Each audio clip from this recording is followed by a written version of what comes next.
certeza, eu afirmo com todas as palavras que você que está me ouvindo já deve ter feito um exame de raio-x. Talvez não necessariamente o exame de raio-x em si, mas algum exame que utiliza a radiação para obter imagem. Então, pode ser um raio-x dos dentes, ou de repente uma tomografia, ou um exame de raio-x simples normal mesmo. E é uma tecnologia tão comum nos hospitais hoje em dia e tão rotineiro de ser solicitado um exame para fazer verificação periódica que acaba sendo muito difundido. E, inclusive, eu, quando era criança, eu achava muito fantasmagórico olhar uma imagem de raio-x, porque eu nunca entendi como que era possível ter uma imagem de dentro do corpo e ver os ossos da pessoa sem abrir a pessoa. Você já pensou nisso? Como será que a gente tem um equipamento que você não abre a pessoa, mas você tem praticamente uma fotografia dela por dentro? E o melhor de tudo, né? Não dói. Como será que funciona a obtenção de imagem por meio de raio-x? Que coisa mais estranha, não é mesmo? Para descobrir um pouquinho sobre isso, então acompanhe o episódio de hoje sobre como se faz uma chapa de raio-x. Então, fique ligado!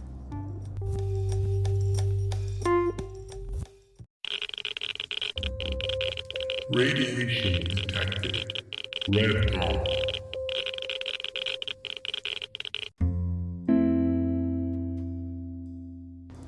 Olá, meus irradiados! Como vocês estão? Aqui quem fala é a Paola, e hoje eu trouxe um assunto pra gente conversar aqui no podcast Radion, que diz respeito às imagens de raio-x, as chapas de raio-x, como as pessoas costumam chamar. E a gente vai entender um pouquinho mais sobre como que funciona a aquisição de imagem da parte de dentro do corpo humano de um jeito que não dói e permite a gente visualizar tudo que tem lá. Inclusive, a aplicação desses raios-x na área médica foi um dos grandes avanços tecnológicos que nós tivemos na área da medicina. E levando em conta que a gente tem a aplicação dessa ferramenta há mais de 100 anos, então de fato tem muito conhecimento em cima aí das imagens radiográficas que permitem os médicos a tirar boas conclusões relacionadas às doenças que as pessoas têm. Infelizmente o raio-x ele não mostra tudo, absolutamente tudo, mas ele tem aí uma função muito aplicável hoje em dia. Mas um adendo que eu preciso fazer aqui, para quem não é leigo já sabe o que eu vou falar a respeito da nomenclatura, e a gente tem esse hábito às vezes de falar eu vou lá tirar uma chapa de raio-x, mas na verdade a terminologia está incorreta. Quando a gente se refere a imagens radiográficas, o nome correto é radiografia. Então nós estamos indo ao médico ou à clínica para fazer uma radiografia e não uma chapa de raio-x. Mas essa nomenclatura ela também não é infundada. Existe uma razão para a gente falar chapa de raio-x.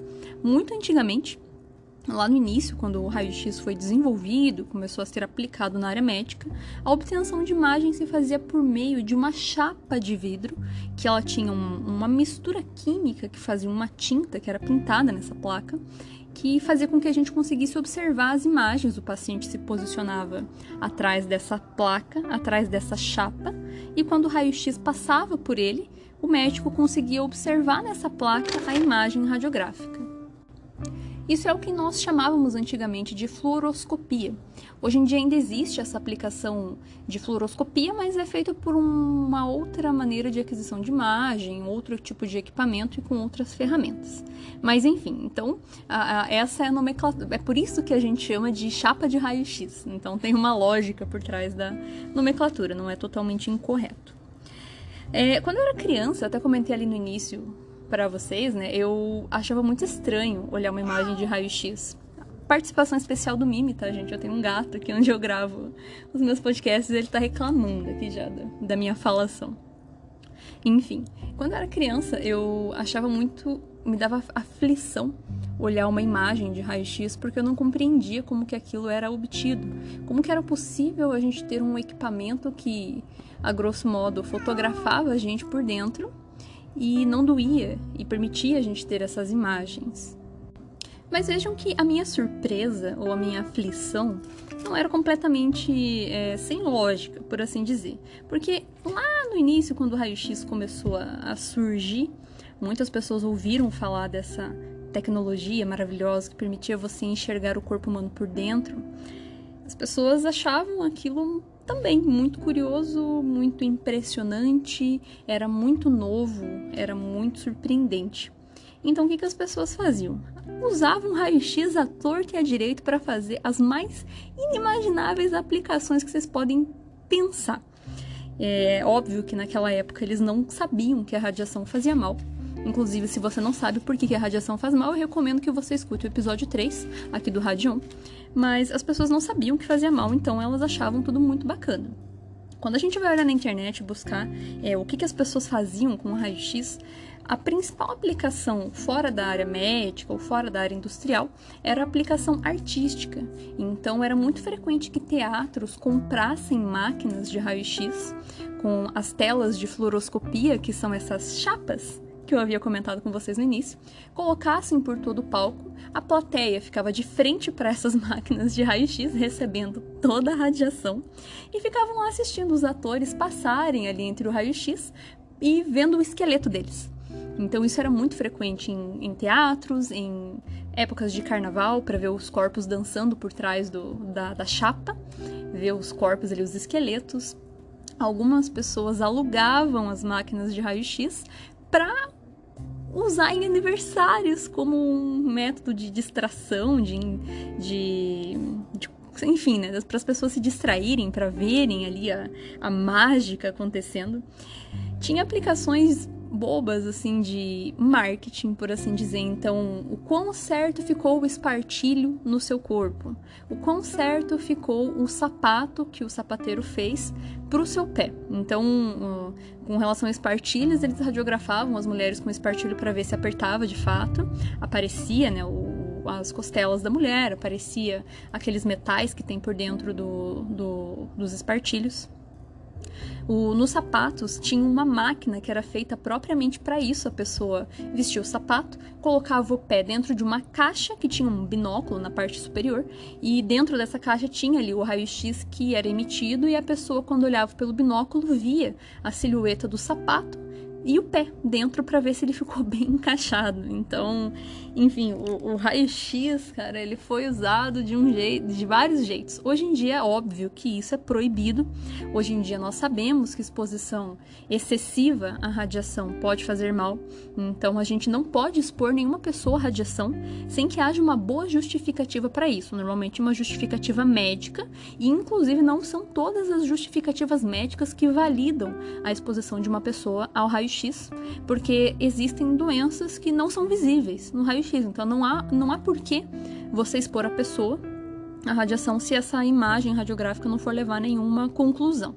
Então isso é um ponto importante da gente definir aqui como forma de conhecimento geral. Mas quando a gente pensa na imagem, né, então vejam que, como eu comentei, não é tudo que dá pra ver no raio-x. Quando a gente olha uma radiografia, seja uma que você fez ou de alguém que você viu, você procura na internet ali raio-x, a gente consegue ver ali majoritariamente o esqueleto. É isso que a gente vê a grosso modo.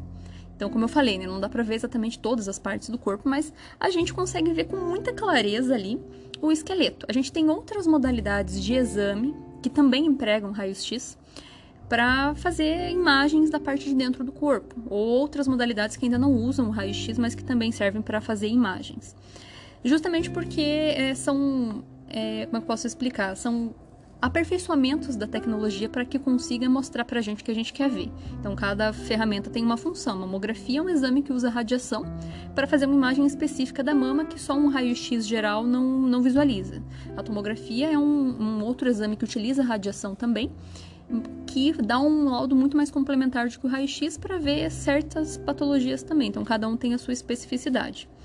Quando a gente fala no raio-x, voltando, né? Então, a gente vê a maior parte das vezes ali quase que só esqueleto, com bastante clareza, e outras partes também são visíveis. Mas, afinal de contas, por que isso acontece, né? Por que a gente vê como vê?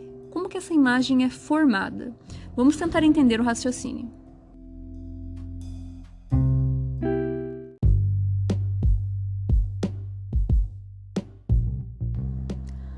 Bom, Antes da gente começar a falar das imagens de raio-x, como que a gente obtém essa imagem, é interessante a gente pontuar ali o que é raio-x exatamente, que inclusive é o mesmo nome do exame, né? O raio-x ele é uma radiação.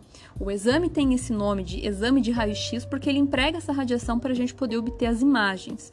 Mas que tipo de radiação é esse raio-x? Porque a gente ouve falar que o raio-x faz mal e tudo mais, inclusive eu até fiz aqui outros episódios no qual eu me refiro a isso e explico os porquês disso acontecer. Recomendo fortemente que vocês escutem o episódio 3 e o episódio 4. Inclusive, no episódio 4, eu explico ali a diferença do porquê que tem radiações que fazem mal e radiações que não fazem mal. E essa diferença se dá em virtude da energia que as radiações têm. Cada radiação tem uma característica física ali que difere das outras, mas quando a gente fala em dano e tudo mais, a energia é o principal ponto de referência. E o raio-x, ele se enquadra nessa característica de ser uma radiação ionizante, uma radiação com bastante energia, que tem um potencial de causar dano. Não significa que vai acontecer isso, mas a radiação X tem esse potencial. É óbvio que hoje em dia, nas aplicações médicas que nós temos, existe uma série de controles que são feitos, o nível é bem controlado, existe uma série de protocolos que uma instalação precisa seguir, que o profissional que opera o equipamento também tem que seguir antes de expor a pessoa à radiação.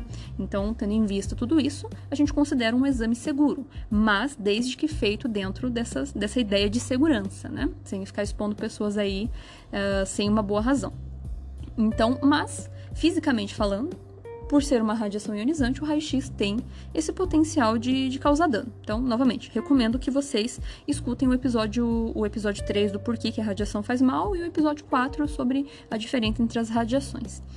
Mas aí pode vir a pergunta, né? Tá, mas se o raio-x tem esse potencial de fazer mal, por que usa raio-x para fazer exame? Por que não usa outra radiação? Já que tem várias, não tem? Por que não usa uma radiação que não tenha tanta energia? Porque daí a gente não conseguiria passar pelo corpo, por assim dizer. Essa radiação não teria força para passar pelo corpo da maneira que a gente precisa para obter a imagem. Apenas o raio-x tem essa característica para dar para a gente diagnósticos, imagens diagnósticas. Não tem outra radiação que nos permita fazer isso quando a gente fala em imagens que usam radiação, né? A gente tem outras modalidades de exame, que são de imagens, que daí não empregam radiação, só que daí eles evidenciam outras coisas. Então, cada exame, ele dá ênfase em alguma parte do corpo, a grosso modo. Inclusive, é muito curioso pontuar aqui que o raio-x que a gente usa nesses equipamentos de hospital, né? Então, a máquina de raio-x, a máquina de tomografia, a máquina de mamografia, raio-x do dente, esses equipamentos que a gente está acostumado a fazer exame, né? Fazer rotina ali, dentro da máquina, para a gente obter um raio-x, ele não tem nenhum elemento radioativo lá dentro. Muitas pessoas pensam que a máquina de raio-x é radioativa, que se você abrir ela, você vai encontrar uma cápsula de césio lá dentro, né? Quando a gente lembra do acidente de Goiânia, a gente lembra, nossa, era uma máquina de raio-x. Então, a gente acaba tendo um medo daquele equipamento, né? Eventualmente ali. E, na verdade, não. Dentro da máquina de raio-x, a gente tem uma estrutura, um circuito que se parece muito com uma lâmpada, inclusive, que ele permite a gente ligar e desligar a emissão de radiação. Nós controlamos quando a gente quer obter o raio-x, quando a gente quer obter radiação para fazer um exame e quando a gente quer cessar a radiação. Os elementos radioativos, eles não permitem isso. A radioatividade não permite isso. A radioatividade, ela não liga e desliga. Ela sempre vai estar ali. A gente só consegue impedir a radiação da radioatividade de chegar até nós quando a gente blinda.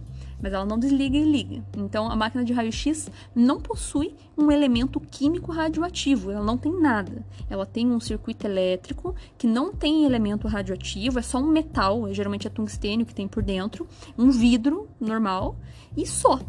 Você quer que ele funcione, você liga na tomada e acende um interruptor, aperta um botão, ele vai efetuar o disparo, nós chamamos de disparo de raio-x, e quando você quiser interromper, você só solta o botão. E aí o raio-x acaba. Então, isso é muito legal. Inclusive, é uma das razões pela qual a gente não tem tantos acidentes radiológicos quanto as pessoas imaginam, porque na área hospitalar A gente não tem fontes radioativas para fazer exame. Existem áreas médicas que possuem, sim, fontes radioativas para algumas aplicações, mas aí isso é história para outro episódio. Me aguardem. Eu tenho um tubo de raio-x, que é o que produz essa radiação X, que fica aqui na minha mesa. Eu vou fotografar esse tubo e mostrar para vocês lá, para quem me segue no Instagram, lá do Radiação para Leigos. Eu vou postar lá e vocês vão ver que de fato não tem nada, é só parece uma lâmpada com um formato esquisito. Vou colocar o medidor para vocês olharem e atestarem que não há elementos radioativos. Se eu não colocar ela na tomada dentro do equipamento e ligar, não vai acontecer nada, não há radiação, não tem. O máximo que vai acontecer, de repente, de catástrofe é eu derrubar e quebrar no chão e não acontece nada, porque é só metal e vidro, entendem? Então, isso é interessante de pontuar. Bom, agora que nós entendemos um pouquinho sobre o raio-x, a gente consegue falar como que nós obtemos, como que a imagem radiográfica é formada, afinal de contas. Vamos ver.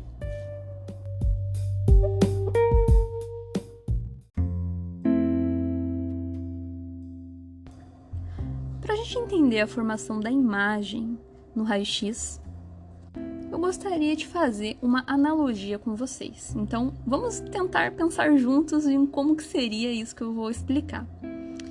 Todo mundo aqui que está me ouvindo, né, já deve ter brincado em algum momento da sua vida de sombra, fazer sombra com a mão, em que faz o bichinho lá na parede. Quando a gente pensa nisso, vamos tentar pensar fisicamente o que está acontecendo ali. A gente tem uma fonte de luz, uma lâmpada geralmente, ou, sei lá, um fogo, uma vela, alguma coisa assim, alguma coisa que está emitindo luz. E a gente tem ali as nossas mãos que a gente vai usar para montar as sombras dos bichinhos que a gente quer brincar ali. Como que funciona? A gente coloca a nossa mão entre a parede e a fonte de luz, certo? Quando a gente olha na parede, o que a gente vê? A gente vê a projeção da sombra da nossa mão. É isso que nós estamos observando e a partir disso a gente faz ali as ilusões de ótica para representar um bichinho. O ponto é, o que acontece? Por que se forma uma sombra atrás da mão? Primeira coisa que a gente tem que pensar.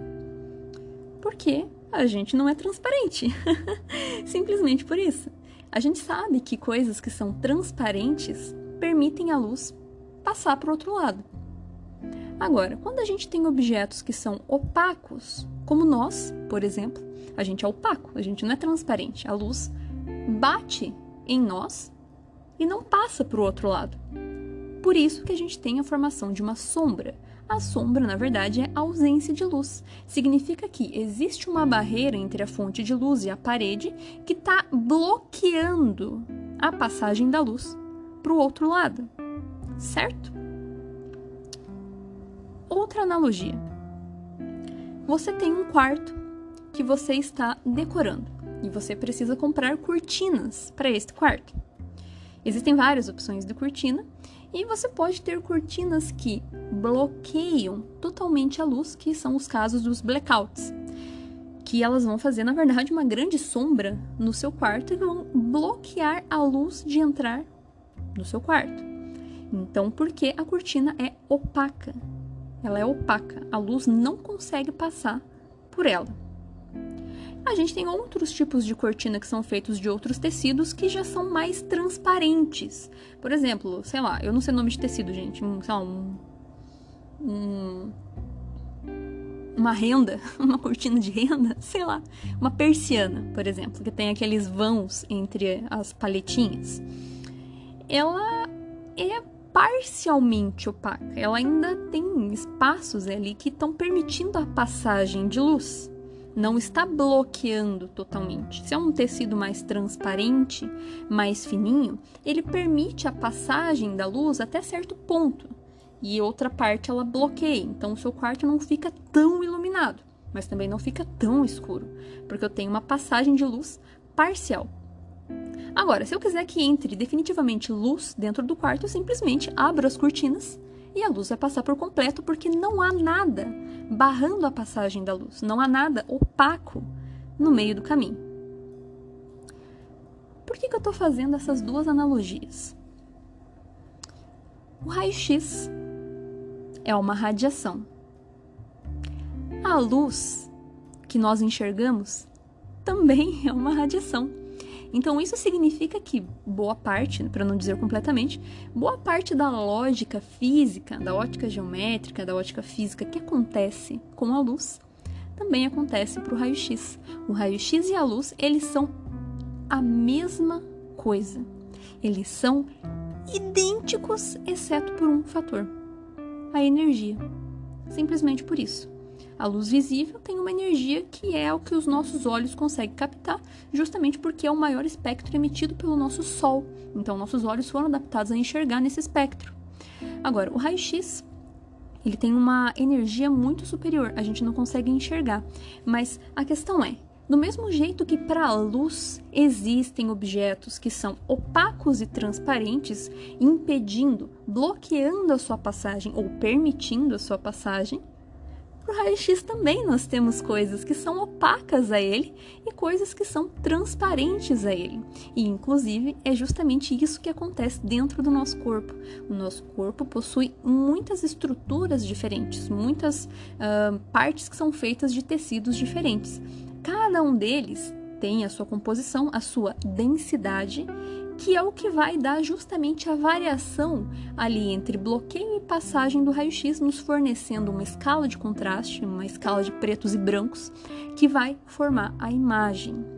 As estruturas do nosso corpo, que são mais densas, mais duras, elas são opacas ao raio-x, ou seja, elas bloqueiam a passagem do raio-x para o outro lado, fazendo uma sombra na imagem. Enquanto que tecidos do nosso corpo que são menos densos permitem quase que completamente a passagem do raio-x para o outro lado, fazendo uma marcação na imagem. Então, cada parte do corpo vai ter essa capacidade de absorver, bloquear ou permitir a passagem do raio-x, e é isso que nós vemos numa chapa radiográfica. É assim que nós obtemos uma imagem, nada mais, nada menos do que um jogo de luz e sombra. Isso é o que forma a imagem de raio-x. Legal, né? Inclusive, vejam que esses conceitos é o que nos dá a possibilidade de identificar doenças, porque quando a gente tem uma imagem radiográfica, a gente compreende quais são as partes do corpo que devem bloquear o raio-x e quais são as partes do corpo que devem permitir a passagem do raio-x de acordo com a densidade do tecido. Se a imagem fica com alguma diferença nesse bloqueio ou passagem, a gente sabe que está acontecendo algum processo patológico naquela região que está sendo estudada. Então, por exemplo, digamos que eu fiz ali uma radiografia de um pulmão. Pensando nessa lógica de luz e sombra que eu falei, o pulmão é um tecido que tem ar, e o ar ele oferece pouca resistência, pouco bloqueio para o raio-x, permitindo quase que toda a passagem dele para o outro lado. Ela não barra, ela é transparente para o raio-x. Então, na imagem, as regiões que permitem muito a passagem do raio-x, elas acabam tendo um aspecto mais preto, mais escuro. As estruturas que têm uma densidade maior, que bloqueiam a passagem do raio-x, acabam tendo um tom mais branco. Então, um raio-x de um pulmão ideal, o médico vai buscar analisar na imagem um pulmão que esteja com esse aspecto preto. Se ele observa que o aspecto está cinza, significa que tem algo dentro do pulmão que está bloqueando um pouco o raio-x. Então, ele sabe que já não está no aspecto normal porque não está permitindo a passagem do raio-x como deveria. Existe alguma coisa tornando o raio-x mais opaco. Inclusive, a gente chama isso de opacificação pulmonar, porque na imagem é algo que está se tornando opaco a passagem do raio-x. Naturalmente, quem faz essa análise, só para pontuar, sempre vai ser o médico. O profissional que opera o equipamento, ele pode até saber o que significa, mas ele nunca vai falar, tá, gente? Então, se um dia você for fazer um exame, mesmo que seja evidente o que tem ali, o operador ele nunca vai dizer para vocês, tá? Quem vai dizer sempre vai ser o médico. E essa lógica funciona para todos os exames que utilizam radiação X para obter imagem. Então, é a mesma lógica para mamografia, é a mesma lógica para tomografia, a mesma lógica para raio-x de dente, para raio-x de cachorro, gato, enfim. Qualquer coisa que utiliza radiação X para obtenção de imagem, a lógica é esse jogo de luz e sombra. Cada parte do corpo permite a passagem ou bloqueio do raio-x em intensidades diferentes, e é isso que nos permite enxergar o corpo humano por dentro, gente. Muito, muito, muito curioso. Mas enfim, só pontuando também, tá, gente? Ressonância e ultrassom, que são exames comuns que nós estamos habituados, eles não utilizam radiação X. Eles têm uma formação de imagem ali que é obtida por meio de outro processo físico, mas daí é um assunto para um outro episódio. Enfim, eu tava dizendo aqui então que, ok, nós compreendemos agora então qual que é a lógica física por trás da obtenção de uma imagem, como que é possível nós enxergarmos, esse é o mecanismo. Mas como que a gente registra essa imagem, afinal de contas? Como que a gente faz esse processo ficar registrado na chapa radiográfica, que não é chapa, é uma radiografia? Qual é o processo? Vamos entender.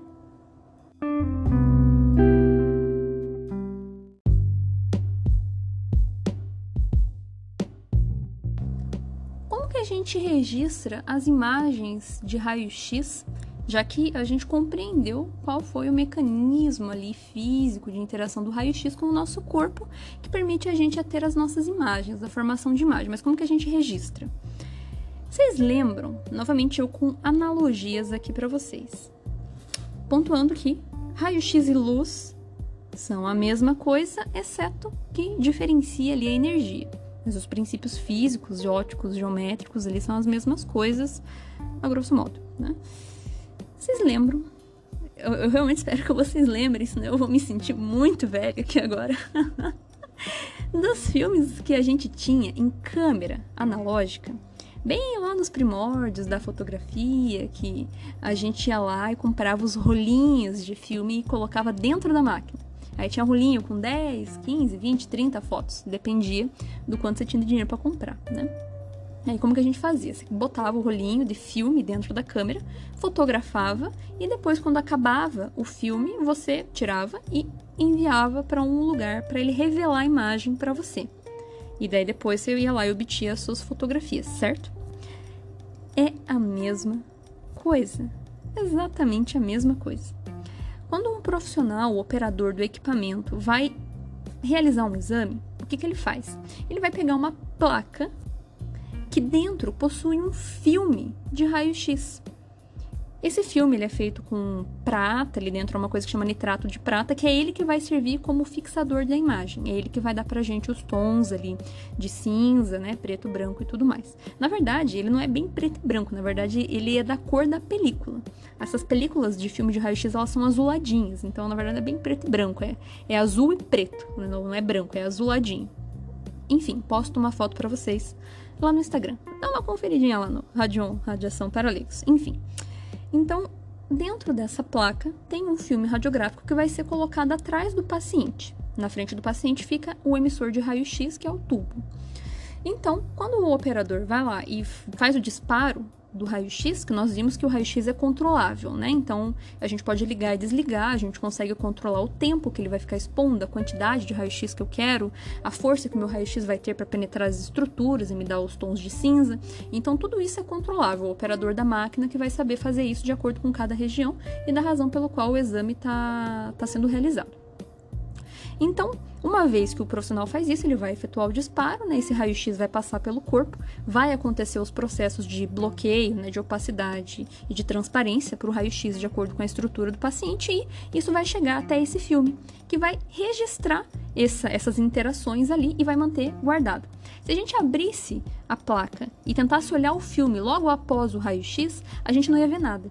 Igualzinho com fotografia. Lembram que quando tinha fotografia com os filmes, se você abrisse a tampa da máquina, esqueça, a tua foto já era, você perdeu, porque você expôs a luz e a luz queima tudinho, fica tudo preto, você não vê nada. Então, não pode abrir na luz. O que o profissional faz? Ele pega essa placa e vai até um lugar que se chama câmara escura, igualzinho de fotografia, que tem lá alguns químicos, umas substâncias químicas, que daí, lá na escuridão mesmo, é tudo preto, não tem nada de luz. Às vezes tem uma luzinha vermelha bem fraquinha, bem miserável ali, que quase não funciona, você quase não vê, né? Ele vai mais por tato mesmo, né?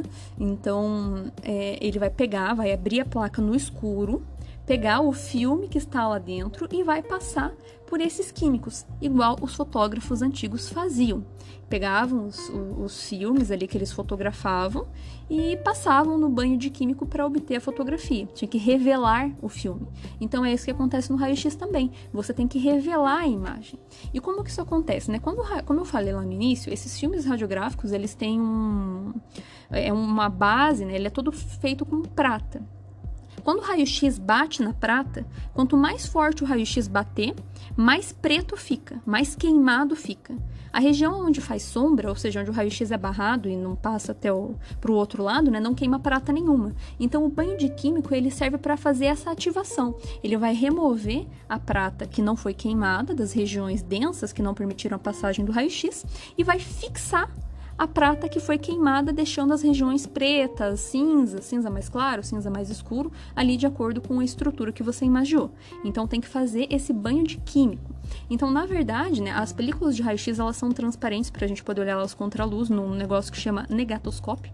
É uma TV branca, como se fosse assim, uma TV com uma tela branca que você põe a radiografia na frente. Todo filme de médico tem esse negócio para representar ali.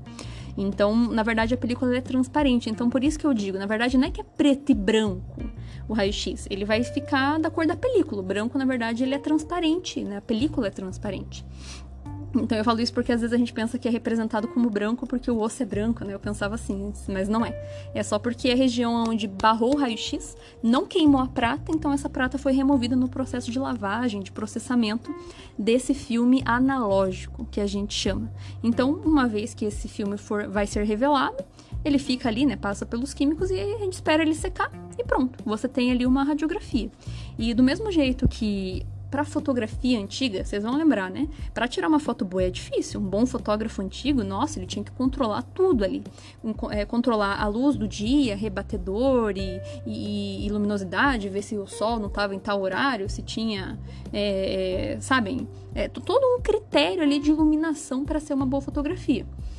Radiografia é a mesma coisa, o profissional tem que ter muito controle ali dos parâmetros de controle do raio-x, de exposição do raio-x, o tempo, a quantidade, a intensidade, a força, tudo isso, e mais esse controle de processar adequadamente para obter uma boa radiografia, senão tem que repetir, igual a fotografia. Então, na verdade, os operadores de raio-x, eles não são nada mais do que fotógrafos do corpo humano, só que por dentro, por assim dizer.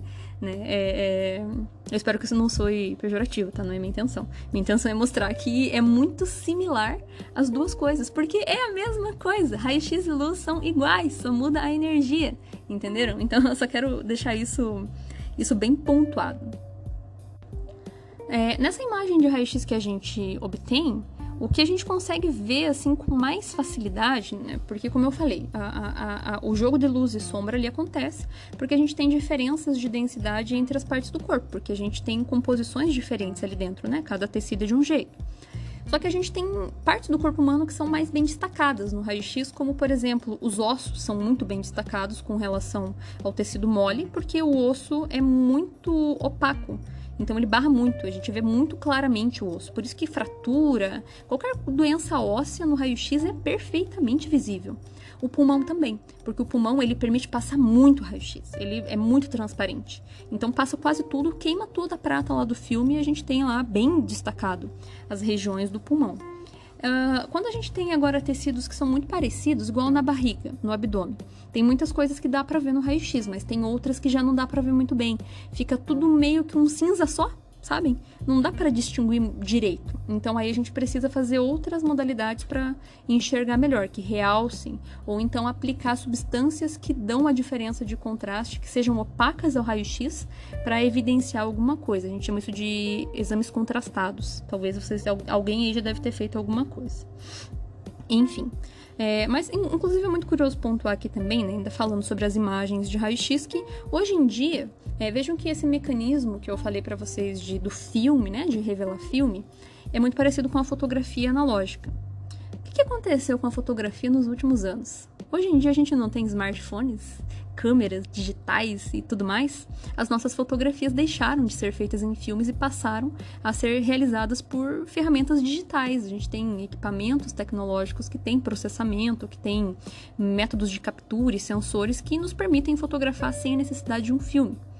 Para a radiologia, para o radiodiagnóstico, é a mesma coisa. Hoje em dia é muito difícil a gente encontrar um lugar ali que tenha filmes radiográficos ainda, que faça esse processo analógico.